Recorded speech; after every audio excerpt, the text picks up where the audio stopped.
I'm here with Simon Baksys. He was a UCF business student and now he works as the Enterprise Territory Manager at Google Cloud. Hi, Simon. Can you tell us a little bit about Google and what do you do there, please? Yeah, absolutely. Hi, Maria, and thank you for having me today. So as most people know, Google and our parent company Alphabet is a massive organization with over 180,000 employees. And we do many things that I'm sure folks are familiar with, right? From Google Search to Maps to Gmail and Android and YouTube and many other areas. But I particularly focus on our Google Cloud division. And as you mentioned, an enterprise territory manager, helping customers in the Dallas-Fort Worth area really on their journey to the cloud. Awesome. So what are some skills that Google looks for in potential hiring candidates? Yeah, so Google hires essentially on 4 hiring pillars. And those 4 are general cognitive ability, role-related knowledge, Googliness, and then leadership. So general cognitive ability is really your problem-solving skills and really how you approach problems, right? So this is some of those hypothetical questions that you've heard maybe in the past in movies like The Internship or something like, where it's like, how many ping pong balls can fit in a school bus going 40 miles an hour down I-4 type of thing. There's not necessarily a right answer to that question, but it's more so about how you approach that problem and how you think about it and how you would actually narrow down to some potential solution, right? So we want to see how your brain thinks and how you actually problem solve. The next one being role-related knowledge. That would be actual experience, relevant experience for the role. Right? So what have you done in the past? That's if you're applying for a sales job, what kind of sales experience that you have. So more of an obvious one. Leadership is the third hiring pillar, right? So especially I always tell this for undergrad students, it's not it doesn't mean that you have to lead an organization or lead a team. Leadership can be displayed in many ways, whether that's in a classroom setting, a group setting, or whatever it may be. So it's really not only the leadership experience that you have, but really just your leadership skills and how you act in a team environment. And we have interview questions that sort of fit each in one of those hiring pillars. And then the last being Googliness, right? Sort of a made up Google term that's a bit ambiguous, but it's really a culture fit. It's really a sort of how good of a person are you? Make sure that you're not evil, that you do the right thing, that you have the right morals and ethics in mind. And that's more of, again, of a culture fit type questionnaire, really. So looking at those 4 pillars is really how we look at hiring, and that's how we judge all candidates that interview with us. Awesome. So when you're looking at a prospective intern or employee resume, what are some signs that may want to call them for an interview? Yeah, I mean, I think, nothing outlandish, but obviously experience really does matter, right? And however relevant it is. Having your resume buttoned up and formatted appropriately and not having any mistakes is certainly important. But those are kind of the givens. I think the other couple things that Google really looks for is character, right? So we want to know more than just the black and white on who is Maria and sort of what 2 internships have you done, but like who actually is Maria, right? Like, what do you like?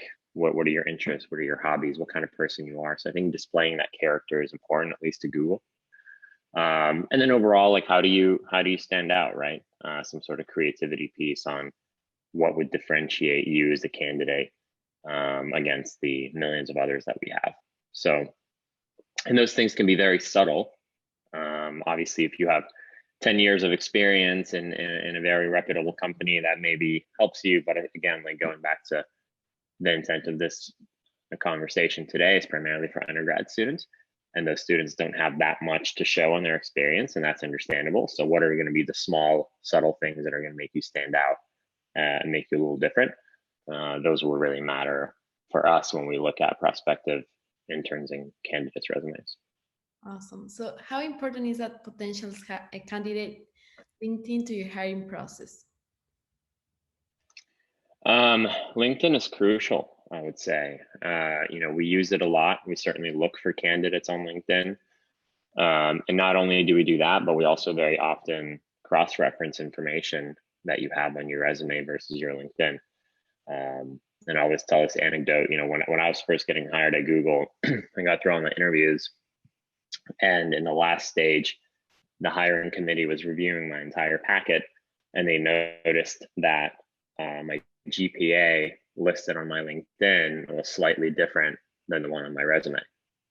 And they actually called it out and halted my application to make sure that it's correct and that it's fixed and that there's no misleading information there. So that goes to show you, it doesn't matter representing your information accurately across all sources matters as well. But with the world that we live in today, especially in the COVID world, with everything being virtual, your online presence is very important. So does Google search for potential job candidates on LinkedIn? Absolutely, yes. Our recruiting teams utilize LinkedIn all the time. Awesome.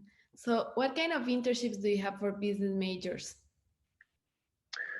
Yeah, so our business internships are really lumped all into what we call our BOLD program. And it is kind of a pick your own adventure rotational type of summer internship. So it kind of combines marketing and sales and finance and some of the other fields. And you really kind of get to pick an area that you want to focus on for those 3 months in the summer. And then you actually get to work with Googlers that are in those areas and actually make an impact across the organization. So they give you a tangible project to work on throughout the summer that you hopefully turn into something. And hopefully that turns into a full-time role following the internship, right?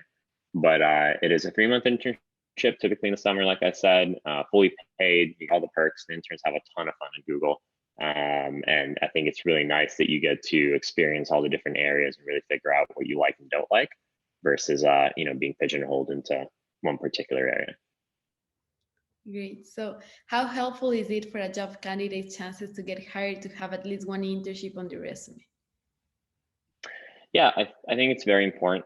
Again, going to my previous point, undergrad students don't have a lot to show on their resumes naturally, right? I mean, you're in college, so you may have a bartending job and maybe an internship that you did. So showing all the little things and internships are big for undergrad students, right? Where have you actually gained experience and have you figured out what you like and how you would perform in those environments. So it's very important, along with campus involvement and group involvement and whatever else you do that's extracurricular to your schooling is going to matter, particularly more for an undergrad rather than a full-time employee. Awesome. So the last question that I have for you, what are some things that a college student that is interested in working for Google can do to get their foot in the door? Yeah, so I think there are a few, right? So the internship is certainly one of them that I mentioned, and that would be a good foot in the door to actually get a full-time job. We also have our BOLD immersion program. So that's actually for people that are usually juniors or even younger or sophomores in college. But it's a program that literally just shows you what Google is about and sort of gives you that first foot in, if you will. There's also a lot of online courses and tools that you can use to learn about the Google ecosystem, get certifications, actually advance your skills within the Google tools that I think also position you better if you do apply a job at Google. You kind of show the interest and the preparation that you've done, and those skills never go unused either, right? Even if you go to a different company, a lot of companies use Google tools. So if you have certifications and skills in those, it's not just necessarily for a job at Google.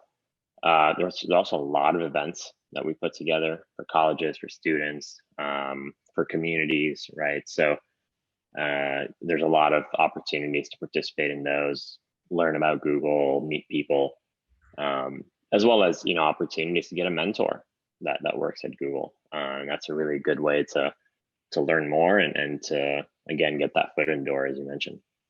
Awesome. Thank you very much, Simon. Those were all the questions that I have for you today. Yeah, absolutely. Happy to participate.